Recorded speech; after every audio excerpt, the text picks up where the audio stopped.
ನಮಸ್ಕಾರ. ಎಲ್ರಿಗೂ ಸ್ವಾಗತ. ನಾವು ಶುರು ಮಾಡೋಕ್ ಮುನ್ನ ಒಂದು ಸಣ್ಣ ಆದರೆ ಬಹಳ ಮುಖ್ಯವಾದ ವಿಷಯ. ನಾನು ಸೆಬಿ ನೋಂದಾಯಿತ ಸಲಹೆಗಾರನಲ್ಲ, ಹಾಗಾಗಿ ನಾವು ಯಾವುದೇ ಸ್ಟಾಕ್ ರೆಕಮೆಂಡೇಶನ್ ಕೊಡೋದಿಲ್ಲ. ಇಲ್ಲಿ ಮಾತಾಡೋದೆಲ್ಲ ಕೇವಲ ಶೈಕ್ಷಣಿಕ ಉದ್ದೇಶಕ್ಕಾಗಿ ಮಾತ್ರ. ನಿಮ್ಮ ದುಡಿಮೆಯ ಹಣವನ್ನ ಹೂಡಿಕೆ ಮಾಡೋಕ್ಕೂ ಮುಂಚೆ ಮಾರುಕಟ್ಟೆಯನ್ನ ಚೆನ್ನಾಗಿ ಅರ್ಥ ಮಾಡ್ಕೊಳ್ಳೋಕ್ಕೆ ಸಹಾಯ ಮಾಡೋದು ನಮ್ಮ ಉದ್ದೇಶ. ಹಾಗಾದ್ರೆ ಇವತ್ತಿನ ನಮ್ಮ ವಿಷಯ ಷೇರು ಮಾರುಕಟ್ಟೆಯಲ್ಲಿ ಹೂಡಿಕೆದಾರರ ಮನೋವಿಜ್ಞಾನ. ಇದು ಕೇಳೋಕ್ಕೆ ಸ್ವಲ್ಪ ದೊಡ್ಡ ಪದ ಅನ್ಸಿದ್ರೂ ಇದು ತುಂಬಾನೇ ಮುಖ್ಯವಾದ ವಿಚಾರ. ಯಾಕಂದ್ರೆ ನಮ್ಮ ಧ್ಯೇಯ ಒಂದೇ, ಜ್ಞಾನದಿಂದ ಸಂಪತ್ತನ್ನ ಸೃಷ್ಟಿ ಮಾಡೋದು. ಸರಿ, ಹಾಗಾದ್ರೆ ಈ ಒಂದು ಪ್ರಶ್ನೆಯಿಂದ ಶುರು ಮಾಡೋಣ ಅಲ್ವೇ? ಸ್ಟಾಕ್ ಮಾರ್ಕೆಟ್ನಲ್ಲಿ ಜ್ಞಾನಕ್ಕಿಂತ ಎಮೋಷನಲ್ ಕಂಟ್ರೋಲ್ ಯಾಕೆ ಜಾಸ್ತಿ ಮುಖ್ಯ? ನಾವು ನೋಡಿರ್ತೀವಿ, ತುಂಬಾನೇ ಜ್ಞಾನ ಇರೋರು, ಬುದ್ಧಿವಂತರು ಕೂಡ ಮಾರ್ಕೆಟ್ನಲ್ಲಿ ಹಣ ಕಳ್ಕೊಳ್ತಾರೆ. ಯಾಕೆ ಹೀಗಾಗುತ್ತೆ? ಆ ಉತ್ತರ ಇರೋದು ಅವರ ಜ್ಞಾನದಲ್ಲಲ್ಲ, ಅವರ ಭಾವನೆಗಳ ನಿಯಂತ್ರಣದಲ್ಲಿ. ಹೌದು, ನೋಡಿ, ಸ್ಟಾಕ್ ಮಾರ್ಕೆಟ್ನಲ್ಲಿ ಯಶಸ್ಸು ಅಂದ್ರೆ ಬರೀ ಜ್ಞಾನದ ಆಟ ಅಲ್ಲ, ಅದು ಇಮೋಷನಲ್ ಕಂಟ್ರೋಲ್, ತಾಳ್ಮೆ ಮತ್ತೆ ಶಿಸ್ತಿನ ಆಟ ಕೂಡ. ಎಷ್ಟು ರಿಸರ್ಚ್ ಮಾಡಿದ್ವಿ ಅನ್ನೋದು ಮುಖ್ಯನೇ, ಇಲ್ಲ ಅಂತಲ್ಲ. ಆದರೆ ಆ ರಿಸರ್ಚ್ ಆಧಾರದ ಮೇಲೆ ನಾವು ನಿರ್ಧಾರ ತಗೋಬೇಕಾದ್ರೆ ನಮ್ಮ ಭಾವನೆಗಳು ನಮ್ಮನ್ನ ಕಂಟ್ರೋಲ್ ಮಾಡಿದ್ರೆ ಒಳ್ಳೆ ಜ್ಞಾನ ಇದ್ರೂ ವೇಸ್ಟ್ ಆಗೋಗುತ್ತೆ. ಅನೇಕ ಹೂಡಿಕೆದಾರರು ಹಣ ಕಳ್ಕೊಡಕ್ಕೆ ಮುಖ್ಯ ಕಾರಣ ಎರಡು ಶಕ್ತಿಶಾಲಿ ಭಾವನೆಗಳು. ಒಂದು ಭಯ, ಇನ್ನೊಂದು ದುರಾಸೆ. ಇಡೀ ಮಾರ್ಕೆಟ್ ನಡೆಯೋದೇ ಈ ಎರಡು ಇಮೋಷನ್ಗಳ ಮೇಲೆ. ವಾರೆನ್ ಬಫೆಟ್ ಅವರ ಒಂದು ಪ್ರಸಿದ್ಧ ಮಾತಿದೆ, ಬೇರೆಯವರೆಲ್ಲ ದುರಾಸೆ ಪಡ್ತಿದ್ದಾಗ ನಾವು ಭಯಪಡಬೇಕು, ಅವರೆಲ್ಲ ಭಯಪಟ್ಟಾಗ ನಾವು ದುರಾಸೆ ಪಡಬೇಕು ಅಂತ.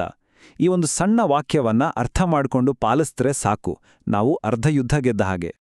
ಹಾಗಾದ್ರೆ ನಮ್ಮ ಯಶಸ್ವಿ ಹೂಡಿಕೆಯ ಪಯಣದಲ್ಲಿ ನಮಗಿರಬೇಕಾದ ಮೊದಲನೇ ಮತ್ತು ಅತ್ಯಂತ ಶಕ್ತಿಶಾಲಿ ಅಸ್ತ್ರ ಅಂದ್ರೆ ಅದು ತಾಳ್ಮೆ. ದೀರ್ಘಾವಧಿಯ ಚಿಂತನೆ ಹೇಗೆ ಸಂಪತ್ತನ್ನ ಸೃಷ್ಟಿ ಮಾಡುತ್ತೆ ಅನ್ನೋದನ್ನ ಈಗ ನೋಡೋಣ.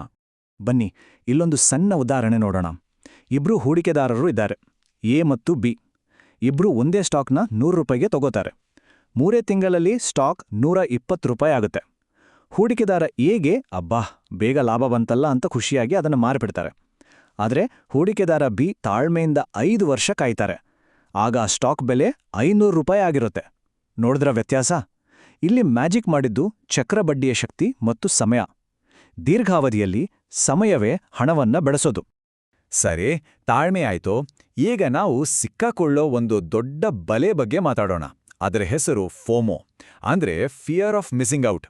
ಈ ಫೋಮೋ ಅಂದ್ರೆ ಏನು, ಅದರಿಂದ ಹೇಗೆ ಪಾರಾಗೋದು ಅಂತ ನೋಡೋಣ. ಫೋಮೋ ಅಂದ್ರೆ ತುಂಬಾ ಸಿಂಪಲ್. ಬೇರೆಯವರಿಗೆಲ್ಲ ಸಿಗ್ತಿರೋ ಒಂದು ಒಳ್ಳೆ ಅವಕಾಶ ನಮ್ಗೆ ಮಿಸ್ ಆಗ್ಬಿಡುತ್ತೆ ಅನ್ನೋ ಭಯ. ಹೂಡಿಕೆಯಲ್ಲಿ ಇದನ್ನು ಹೇಗೆ ನೋಡ್ತೀವಿ ಅಂದ್ರೆ, ಯಾವುದೋ ಸ್ಟಾಕ್ ಬೆಲೆ ಇದ್ದಕ್ಕಿದ್ದಾಗ ಹಾಗೆ ರಾಕೆಟ್ ಥರ ಮೇಲೋಗ್ತಾ ಇರುತ್ತೆ. ಸೋಷಿಯಲ್ ಮೀಡಿಯಾದಲ್ಲೆಲ್ಲ, ನ್ಯೂಸ್ನಲ್ಲೆಲ್ಲ ಬರೀ ಅದರದೇ ಸುದ್ದಿ. ಅದನ್ನ ನೋಡಿ, ಅಯ್ಯೋ ನಾನು ಈ ಲಾಭ ಮಾಡ್ಕೋಬೇಕು, ಇಲ್ಲಾಂದ್ರೆ ಮಿಸ್ ಆಗ್ಬಿಡುತ್ತೆ ಅಂತ ಯೋಚನೆ ಮಾಡದೆ, ರಿಸರ್ಚ್ ಮಾಡದೆ ಆ ಸ್ಟಾಕ್ನ ತಗೊಂಡ್ಬಿಡೋದು. ಇನ್ನೊಂದು ಉದಾಹರಣೆ ನೋಡಿ. ಒಂದು ಸ್ಟಾಕ್ ₹100ಯಿಂದ ₹300ಗೆ ಶೂಟ್ ಆಗುತ್ತೆ. ಎಲ್ಲೆಡೆ ಬರೀ ಆ ಸ್ಟಾಕ್ ಬಗ್ಗೆನೇ ಮಾತು. ಇದನ್ನ ನೋಡಿ ಒಬ್ಬ ಹೂಡಿಕೆದಾರರು, ನಾನು ಈ ಅವಕಾಶ ಕಳ್ಕೋಬಾರ್ದು ಅಂತ ಹೆದ್ರಿ ಆ ₹300ಯ ಗರಿಷ್ಠ ಬೆಲೆಗೆ ಖರೀದಿ ಮಾಡ್ತಾರೆ. ಆದ್ರೆ ಏನಾಗತ್ತೆ, ಆ ಹೈಪ್ ಎಲ್ಲ ಕಮ್ಮಿ ಆದ್ಮೇಲೆ ಸ್ಟಾಕ್ನ ನಿಜವಾದ ಮೌಲ್ಯಕ್ಕೆ ಬಂದು ಬೆಲೆ ₹180ಗೆ ಇಳಿದುಬಿಡುತ್ತೆ. ಈಗ ನೋಡಿ, ಫೋಮೋಗೆ ಬಲಿಯಾಗಿ ಖರೀದಿಸಿದವರಿಗೆ ಎಷ್ಟು ದೊಡ್ಡ ನಷ್ಟವಾಯಿತು. ಹಾಗಾದ್ರೆ ಈ ಫೋಮೋ ಬಲಿಯಿಂದ ತಪ್ಪಿಸ್ಕೊಳ್ಳೋದು ಹೇಗೆ? ಮೊದಲನೇದು, ಹೂಡಿಕೆ ಮಾಡೋಕ್ಕೂ ಮುಂಚೆ ರಿಸರ್ಚ್ ಮಾಡಬೇಕು. ಆ ಕಂಪನಿ ಬಗ್ಗೆ ತಿಳ್ಕೊಳ್ಳದೆ ದುಡ್ಡು ಹಾಕ್ಲೇಬಾರದು. ಎರಡನೇದು, ಮಾರ್ಕೆಟ್ ಹೈಪ್ ಮತ್ತು ಟ್ರೆಂಡ್ಗಳನ್ನು ಕುರುಡಾಗಿ ಫಾಲೋ ಮಾಡಬಾರ್ದು. ಮೂರನೇದು, ನಮ್ಮದೇ ಆದ ಒಂದು ಲಾಂಗ್ ಟರ್ಮ್ ಸ್ಟ್ರಾಟಜಿ ಇಟ್ಕೊಂಡು ಅದಕ್ಕೆ ಸ್ಟಿಕ್ ಆಗಿರಬೇಕು. ಕೊನೆಯದಾಗಿ ಒಂದು ವಿಷಯ ನೆನಪಿರ್ಲಿ, ಮಾರ್ಕೆಟ್ನಲ್ಲಿ ಒಳ್ಳೆ ಅವಕಾಶಗಳು ಮತ್ತೆ ಮತ್ತೆ ಬರ್ತಾನೆ ಇರ್ತವೆ. ಒಂದು ಟ್ರೇನ್ ಮಿಸ್ ಆದ್ರೆ ಇನ್ನೊಂದು ಸಿಕ್ಕೇ ಸಿಗುತ್ತೆ. ಸರಿ, ಇದುವರೆಗೂ ನಾವು ದುರಾಸೆಯ ಒಂದು ರೂಪವಾದ ಫೋಮೋ ಬಗ್ಗೆ ನೋಡಿದ್ವಿ. ಈಗ ನಾಣ್ಯದ ಇನ್ನೊಂದು ಮುಖವನ್ನು ನೋಡೋಣ, ಅಂದ್ರೆ ಭಯ. ಮಾರ್ಕೆಟ್ ಕುಸಿದಾಗ ಹೇಗೆ ಶಾಂತವಾಗಿ ಇರೋದು ಅನ್ನೋದು ಮತ್ತು ಪ್ಯಾನಿಕ್ ಸೆಲ್ಲಿಂಗ್ ಅನ್ನೋ ಅಪಾಯದ ಬಗ್ಗೆಗ ತಿಳಿದುಕೊಳ್ಳೋಣ. ಏನಿದು ಪ್ಯಾನಿಕ್ ಸೆಲ್ಲಿಂಗ್? ಮಾರ್ಕೆಟ್ ಕ್ರ್ಯಾಶ್ ಆದಾಗ ಅಥವಾ ಏನಾದರೂ ಕೆಟ್ಟ ಸುದ್ದಿ ಬಂದಾಗ, ಅಯ್ಯೋ ನನ್ನ ದುಡ್ಡೆಲ್ಲ ಹೋಯ್ತು ಅಂತ ಭಯಪಟ್ಕೊಂಡು ನಮ್ಮ ಕೈಲಿರೋ ಸ್ಟಾಕ್ಗಳನ್ನು ಮಾರಾಟ ಮಾಡೋದು. ಇದು ನಾವು ತಾತ್ಕಾಲಿಕವಾಗಿ ಆಗಿರೋ ನಷ್ಟವನ್ನ ನಾವೇ ಖಾಯಂ ನಷ್ಟವನ್ನಾಗಿ ಮಾಡಿಕೊಳ್ಳೋ ಹೋಗೆ. ಇಲ್ಲೊಂದು ಸನ್ನಿವೇಶ ನೋಡೋಣ. ಒಬ್ಬ ಹೂಡಿಕೆದಾರರು ಒಂದು ಒಳ್ಳೆ ಸ್ಟ್ರಾಂಗ್ ಕಂಪನಿಯ ಸ್ಟಾಕ್ನ ₹500ಗೆ ತಗೊಂಡಿರ್ತಾರೆ. ಇಡೀ ಮಾರ್ಕೆಟ್ ಸ್ವಲ್ಪ ಡೌನ್ ಆಗಿ ಆ ಸ್ಟಾಕ್ ಬೆಲೆ ₹420ಗೆ ಇಳಿಯುತ್ತೆ. ಅಷ್ಟೇ, ಇವರು ಹೆದರ್ಕೊಂಡು ಆ ಸ್ಟಾಕ್ನ ಮಾರಿಬಿಡ್ತಾರೆ, ಅಂದ್ರೆ ತಮ್ಮ ನಷ್ಟವನ್ನ ಕನ್ಫರ್ಮ್ ಮಾಡ್ಕೊಳ್ತಾರೆ. ಆದ್ರೆ ಏನಾಗುತ್ತೆ, ಕೆಲವು ತಿಂಗಳಲ್ಲೇ ಮಾರ್ಕೆಟ್ ರಿಕವರ್ ಆಗಿ ಅದೇ ಸ್ಟಾಕ್ ಬೆಲೆ ₹700ಗೆ ಹೋಗುತ್ತೆ. ನೋಡಿದ್ರಾ, ಪ್ಯಾನಿಕ್ ಆಗಿ ಮಾರಿದ್ರಿಂದ ಅವರು ಚೇತರಿಕೆಯನ್ನ ಮತ್ತು ಒಳ್ಳೆ ಲಾಭವನ್ನ ಎರಡನ್ನೂ ಮಿಸ್ ಮಾಡ್ಕೊಂಡ್ರು. ಹಾಗಾದ್ರೆ ಈ ಪ್ಯಾನಿಕ್ ಸೆಲ್ಲಿಂಗಿಂದ ಪಾರಾಗೋದು ಹೇಗೆ? ಮೊದಲನೇದಾಗಿ ನಾವು ಯಾಕೆ ಹೂಡಿಕೆ ಮಾಡಿದಿವಿ ಅನ್ನೋ ನಮ್ಮ ಲಾಂಗ್ ಟರ್ಮ್ ಗೋಲ್ ನೆನಪಲ್ಲಿರಬೇಕು. ಎರಡನೇದು, ನಾವು ಸ್ಟ್ರಾಂಗ್ ಕಂಪ್ನಿಗಳಲ್ಲಿ ಹೂಡಿಕೆ ಮಾಡಿದ್ರೆ ಮಾರ್ಕೆಟ್ ಡೌನ್ ಆದ್ರೂ ಅವು ಖಂಡಿತ ರಿಕವರ್ ಆಗೇ ಆಗುತ್ತೆ ಅನ್ನೋ ನಂಬಿಕೆ ಇರಬೇಕು. ಮೂರನೇದು, ಮಾರ್ಕೆಟ್ನ ದಿನನಿತ್ಯದ ಏರಿಳಿತಗಳ ಬಗ್ಗೆ ತಲೆ ಕೆಡಿಸ್ಕೊಳ್ಬಾರ್ದು. ಅದು ಸಹಜ. ಮತ್ತು ಅತ್ಯಂತ ಮುಖ್ಯವಾದದ್ದು, ಪದೇ ಪದೇ ಪ್ರತಿದಿನ ಪೋರ್ಟ್ಫೋಲಿಯೋ ಚೆಕ್ ಮಾಡೋ ಅಭ್ಯಾಸ ಬಿಡಬೇಕು. ಅದು ನಮ್ಮ ಆತಂಕವನ್ನ ಹೆಚ್ಚು ಮಾಡುತ್ತೆ ಅಷ್ಟೇ. ಸರಿ, ನಾವು ತಾಳ್ಮೆ, ಭಯ, ದುರಾಸೆ ಇವೆಲ್ಲದರ ಬಗ್ಗೆ ಮಾತಾಡಿದ್ವಿ. ಈ ಎಲ್ಲಾ ಭಾವನೆಗಳನ್ನ ಕಂಟ್ರೋಲ್ನಲ್ಲಿಟ್ಕೊಂಡು ನಮ್ಮನ್ನ ಸರಿಯಾದ ದಾರಿಯಲ್ಲಿ ನಡೆಸೋ ಒಂದು ಸೂಪರ್ ಪವರ್ ಇದೆ. ಅದೇ ಶಿಸ್ತು.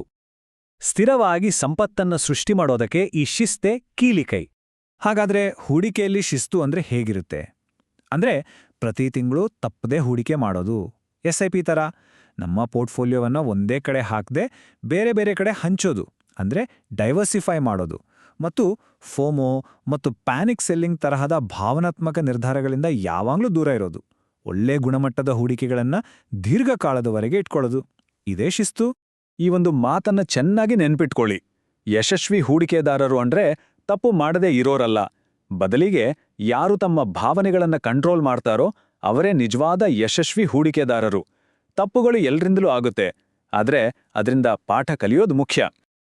ಹಾಗಾದ್ರೆ ಇಷ್ಟೊತ್ತು ನಾವು ಮಾತಾಡಿದ್ದರ ಸಾರಾಂಶ ಏನು?